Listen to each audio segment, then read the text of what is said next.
राशि, माथुर जी के लिए चाय नाश्ता ले आओ। अशोक जी ने बैठक से ही आवाज़ लगाई। राशि किचन से ही आवाज़ देते हुए बोली, हाँ पापा, बस 2 मिनट और रुकिए, अभी लाती हूँ। ट्रे में चाय उठाए राशि कुछ ही देर में आकर बैठक में दाखिल हुई। राशि सांवली सी, पतली, लंबी, देखने में बहुत खूबसूरत सी लड़की थी। बैठक में घुसते ही सबसे पहले माथुर जी को राशि ने अभिवादन पूर्वक नमस्ते चाचा जी कहकर प्रणाम किया और करीने से चाय की प्याली मेज पर सजाकर वापस नमकीन लाने किचन में चली गई। तब बातों का सिलसिला चल पड़ा। माथुर जी अफसोस जताते हुए बोले, इतनी गाय जैसी सीधी साधी लड़की के साथ ये लोग ऐसा व्यवहार कर रहे हैं। अरे कम से कम सास ससुर को तो बीच में कुछ कहना ही चाहिए था। तभी बीच में अशोक जी ने माथुर जी को टोका, अरे छोड़िए भी माथुर जी, अगर राशि ने मना ना किया होता तो मैं पवन को छोड़ने वाला पक्का नहीं था। मैं अपनी बेटी का मुंह देखकर ही रह गया। राशि कह रही थी, जब पवन ही मेरे साथ नहीं रहना चाहता तो मैं क्यों ज़बरदस्ती उनके साथ रहूं? और सास ससुर क्या करेंगे जब मेरा दामाद पवन ही नालायक निकल गया? हमारी समधी और समधन तो ऐसे सरल है कि पूछिए ही मत। आज भी हमारे संबंध उतने ही प्रगाढ़ हैं जितने पहले हुआ करते थे। बेचारी का भाग्य ही खराब है तो क्या किया जाए? अशोक जी राशि के भाग्य को ही खराब बताकर संतोष कर रहे थे। सुबह सुबह राशि को बहुत आपाधापी रहती है। सुबह सबसे पहले जल्दी उठो, नाश्ता तैयार करो, फिर खुद तैयार होकर पापा का नाश्ता टेबल पर तैयार करके लगाओ, फिर खुद नाश्ता करके अपना टिफ़िन पैक करो, फिर बच्चों का टिफ़िन पैक करो। ये राशि की पिछले 4-5 सालों से एक जैसी दिनचर्या हो गई है। चाय और नमकीन देकर वो बाथरूम में गई और जल्दी जल्दी नहाकर ऑफिस के लिए तैयार हुई।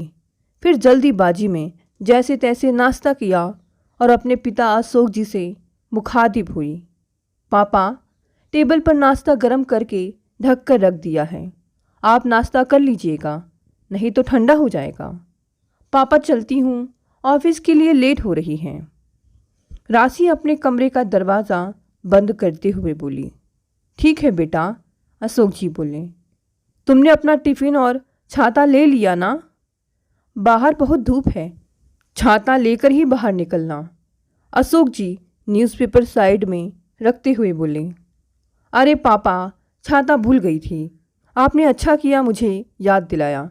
टेबल के नीचे से छाता निकालते हुए वो बोली और राशि बस लेने के लिए बस स्टॉप पर आकर खड़ी हो गई। खड़े होते हुए राशि ने अचानक पुरानी बातों पर ध्यान देने लगा। तुम मुझे बेवकूफ़ समझते हो क्या पवन? राशि को जब पवन की दूसरी शादी के बारे में पता चला था तो जैसे वो चीख पड़ी थी।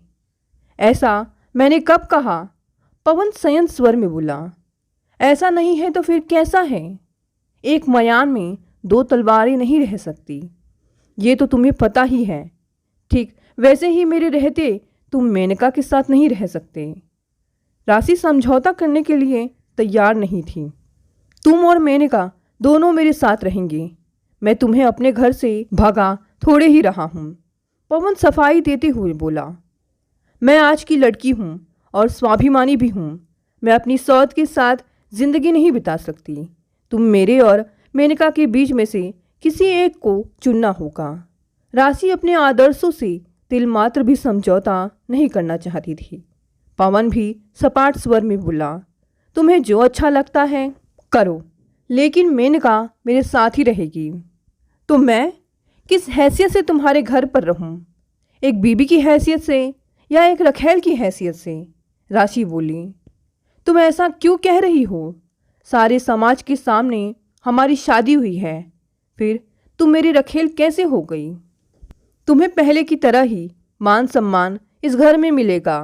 पवन सफाई देते हुए बोला, मान सम्मान की बात तुम ना ही करो तो ज़्यादा अच्छा है। पूरी पूरी रात तुम उस मेनका के कमरे में बिताते हो और उसका बिस्तर गर्म करते हो। मेरे कमरे में झांकने तक नहीं आते और मान सम्मान की बात करते हो। कल मैं पूरी रात बिस्तर पे सिर दर्द और बुखार से तड़पती रही, लेकिन तुम मुझे देखने तक नहीं आए। क्या यही मान सम्मान तुम मुझे दे रहे हो? पति पत्नी का रिश्ता केवल सुख का नहीं होता, बल्कि दुख का भी होता है। और समाज, किस समाज की तुम बातें कर रहे हो? तुम अगर समाज की जरा भी परवाह करते तो ऐसी गंदी हरकत कभी ना करते। छी, एक बीवी के रहते तुमने दूसरी शादी कर ली। तुमने कभी ये नहीं सोचा कि हमारे बच्चे क्या सोचेंगे, उनके संस्कारों पर क्या असर पड़ेगा, वो तुम्हारे बारे में क्या सोचेंगे? राशि आज फैसले के मूड में थी। वो पवन से यही चाहती थी कि वो आज राशि या मेनका में से किसी एक को चुने, ताकि राशि को अपनी ज़िंदगी की राह चुनने में आसानी हो। राशि ने इस दुनिया में बहुत कष्ट सहा था। बचपन में माँ गुजर गई, पिता ने किसी तरह पाल पोस कर उसे बड़ा किया। बचपन माँ के बिना बीता। मैंने कोई ऐसा काम नहीं किया है जिससे मुझे समाज के सामने शर्मिंदा होना पड़े। बड़े बड़े राजा महाराजाओं और मुगल बादशाहों की 1000 पटरानियाँ हुआ करती थी, उन्होंने कभी इसका विरोध नहीं किया। लेकिन पता नहीं तुम्हें क्यों ऐतराज़ है मेरी और मेनका के साथ रहने से। पवन ने अपने कुंठा को ढकने के लिए अपना तर्क दिया। अपनी नाकामियों और घृणित कारगुजारियों को छुपाने के लिए कम से कम ऐसे नाटक तो मत ही गढ़ो। पवन, तुम्हारे तर्क के हिसाब से अगर मैं चलूँ तो पुराने समाज में स्त्रियां बहुविवाह करती थी, तो क्या मैं भी 10 शादियां कर लूँ? नहीं, ऐसा आधुनिक समय में नहीं हो सकता। जब मैं ऐसा नहीं कर सकती तो तुम पुराने समय के राजा महाराजाओं और मुगल बादशाहों का उदाहरण क्यों दे रहे हो? आज के समय में हमारा संविधान हमें पहली पत्नी के मर जाने या पत्नी के दुराचारी होने पर ही तलाक के बाद ही दूसरी शादी की इजाज़त देता है, और जब तक तलाक ना हो जाए तब तक दूसरी शादी अवैध मानी जाती है। तो क्या तुम मुझसे तलाक लोगी? पवन खिड़की को घूरते हुए बोला। हाँ, बिना तलाक के हम दोनों अपनी आने वाली ज़िंदगी का फैसला नहीं कर सकते। बेहतर होगा हमारा तलाक हो जाए, ताकि तुम भी मेनका के साथ अपनी मर्जी की ज़िंदगी गुजार सको। राशि कड़े लहजे में बोली। अपनी अतीत की गलियों से निकलकर राशि ने घड़ी पर नज़र डाली। उसकी 9 बजे वाली आज की बस छूट गई थी। वह अक्सर लेट हो जाती है। वो भी करे तो आखिर क्या करे? बच्चों का टिफ़िन तैयार करे, इनको स्कूल भेजे, दफ्तर संभाले या कि घर संभाले। एक अकेली जान आखिर क्या क्या करे? आज से पहले वो कभी इतनी लेट नहीं हुई। आज जरूर बॉस से डांट पड़ेगी। किसी तरह बस में सवार हुई और किनारे की सीट पकड़कर बैठ गई। बस में भी आना जाना उसे बहुत ही उबाऊ लगता है। पापा अक्सर कहते हैं, बेटा कोई छोटी कार ही ले लो, मेरा रिटायरमेंट का पैसा तो पड़ा ही है। समय से घर आओगी और दफ्तर भी समय से चली जाओगी। आजकल युग जमाना बहुत ही खराब हो गया है। रात को छोड़ो, आजकल दिन दहाड़े हत्या और बलात्कार हो रहे हैं। तुम जब बाहर निकलती हो तो मेरा जी बहुत घबराता है। कल मैंने अखबार में पढ़ा था कि दिल्ली में एक बुजुर्ग महिला के साथ बलात्कार हो गया। लेकिन राशि बहुत ही स्वाभिमानी है, ये उसके पिता भी बखूबी जानते हैं। वो अपने कमाए हुए पैसों से सब कुछ खरीदती है। घर भी अब उसके पैसों से ही चलता है। किसी प्राइवेट कार का लोन फाइनेंस वाली कंपनी में काम करती है। वो छेड़छाड़ से भी डरती है। अकेली औरत सबको मुफ्त का माल लगती है। कोई हाथ छूने का बहाना ढूंढता है, कोई कमर या कुल है। एक दिन बस में किसी ने उसका हाथ पकड़ लिया था, खड़े रहने का सहारा ढूंढते हुए। वो सब समझती है। ये और बात है कि कभी किसी से कुछ कहा नहीं। मिस्टर पांडे उस दिन फाइल लेने के बहाने उसका हाथ पकड़ना चाहते थे। उसने तब पांडे को डपट दिया था। आपको शर्म नहीं आती पांडे जी? आप बाल बच्चों वाले आदमी हैं। आपकी पत्नी को जब ये सब पता चलेगा तब उसको कैसा लगेगा? मैं आपकी बेटी की उम्र की हूँ। मुझे घिन आती है आप जैसे लोगों से। और वो फाइल फेंक कर चली गई थी। फिर उस दिन के बाद वो आज तक पांडे के केबिन में कभी नहीं गई। जब कोई फाइल देनी होती है, पियून के हाथों भिजवाती है पांडे सर के केबिन में। पांडे और उसके जैसे लोग राशि को फूटी आंखों नहीं सुहाते। कंडक्टर ने आगे टोका, टिकट टिकट लीजिए। राशि की तंद्रा टूटी। उसने टिकट लिया और रेज़गारी पैसा अपने पर्स से निकालकर कंडक्टर की ओर बढ़ाया। किसी को शायद उतरना था। कोई परिवार वाला आदमी था। बस कुछ देर तक यूं ही खड़ी रही। पहले लगेज उतारा गया। बस काफ़ी देर तक वहाँ खड़ी रही। सामने ढेर सारी सुहागिन औरतें वट वृक्ष की पूजा कर रही हैं। लाल नारंगी साड़ियों में वो सब कितनी सुंदर लग रही हैं। आपस में बोलती बतियाती, हंसी ठहाके लगाती।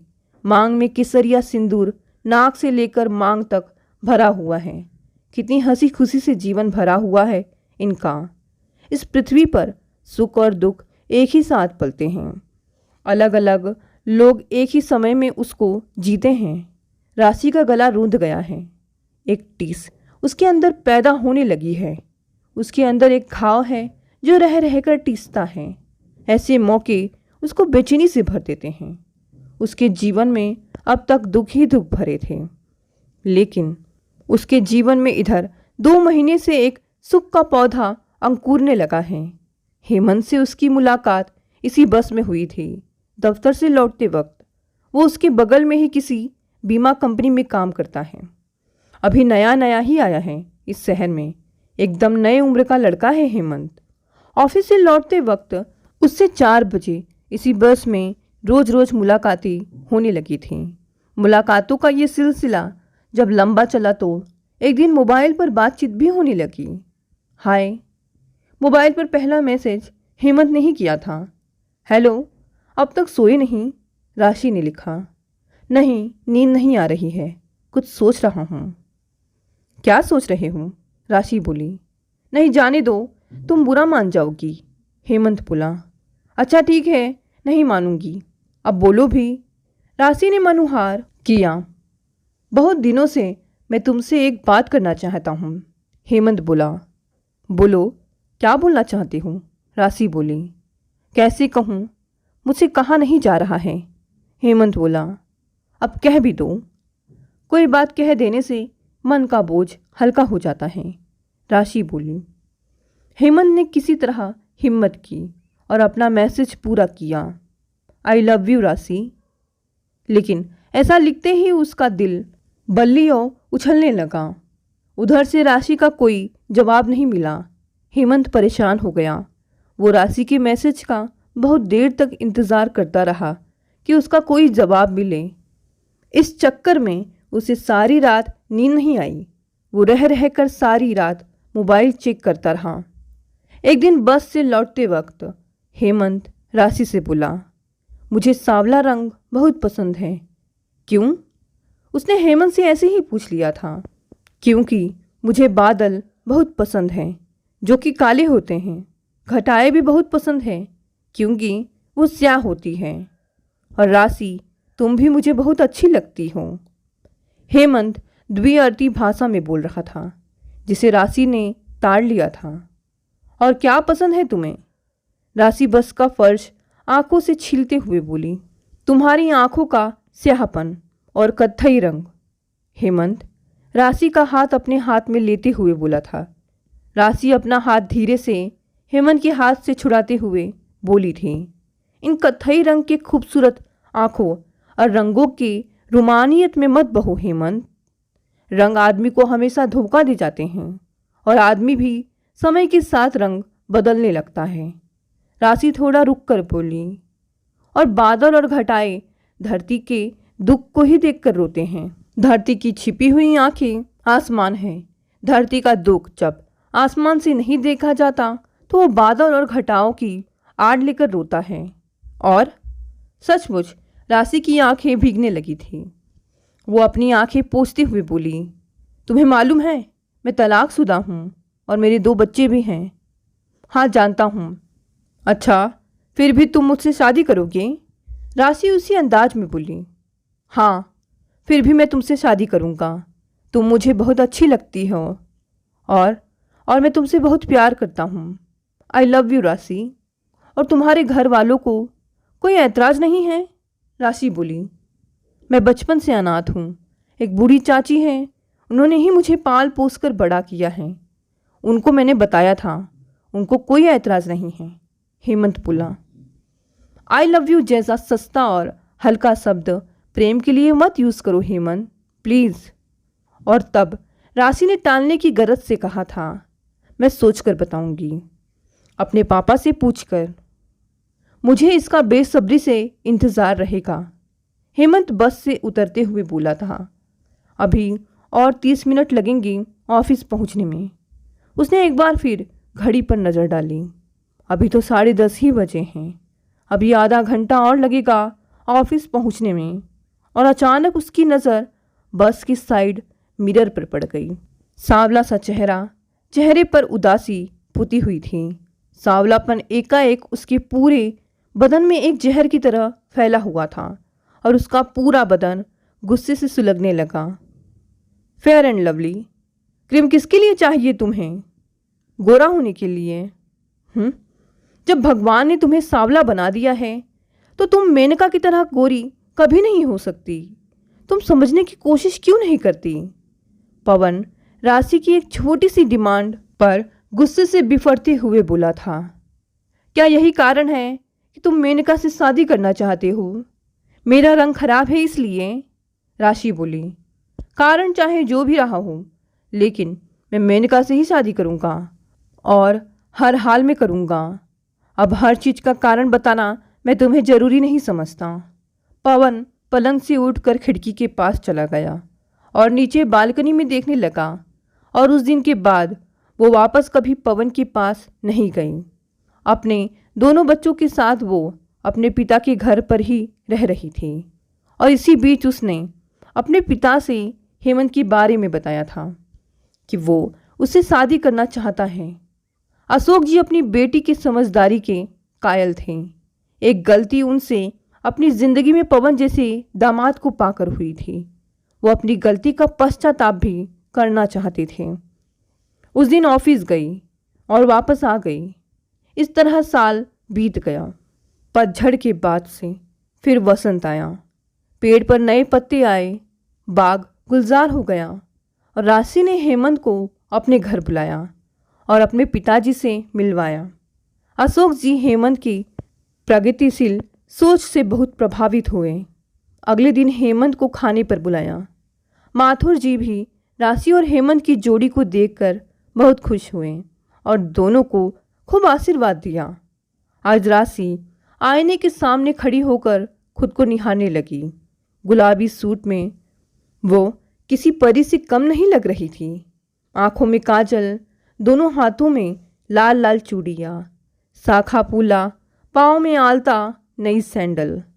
उसने गालों पर क्रीम लगानी चाहिए, लेकिन कुछ सोचकर वो रुक गई। हेमंत ने तो मुझे ऐसे ही पसंद किया था। और वो अपनी नई खरीदी स्कूटी पर सवार होकर हेमंत से मिलने होटल पहुंच गई। हेमंत आज बड़ी बेसब्री से होटल मयूरा में राशि का इंतज़ार कर रहा था। उसने एक टेबल राशि और अपने लिए पहले से ही बुक कर रखा था। काले कोट पैंट में हेमंत भी खूब फब रहा था। आते ही उसने राशि को बुके देकर उसका स्वागत किया। फिर पूछा, क्या फैसला किया तुमने? राशि बुके लेते हुए बोली, वही जो पहले था, सोचकर बताऊंगी। और हाँ हाँ कर हंसने लगी। आज बहुत दिनों के बाद हेमंत ने राशि के चेहरे पर हंसी देखी थी। वो भी बिना मुस्कुराए नहीं रह सका। फिर वो हेमंत से बोली, मेरे बच्चों को तुम अपना नाम दोगे? I mean, तुम उन्हें अपनाओगे ना? उनकी जिम्मेदारी लोगे? हाँ, तुम्हारे साथ साथ मैं तुम्हारे बच्चों को भी अपनाऊंगा और तुम्हारी जिम्मेवारी भी उठाऊंगा। हेमंत राशि के हाथ को अपने हाथ में लेते हुए बोला और दोनों खिलखिलाकर हंस पड़े। दोस्तों, ये छोटी सी कहानी यही समाप्त हो गई। कहानी पसंद आई तो इसे लाइक, शेयर और कमेंट करें और साथ ही साथ अगर आप नए हैं तो चैनल को भी सब्सक्राइब कर लें। धन्यवाद दोस्तों, मिलते हैं अगली नई कहानी से।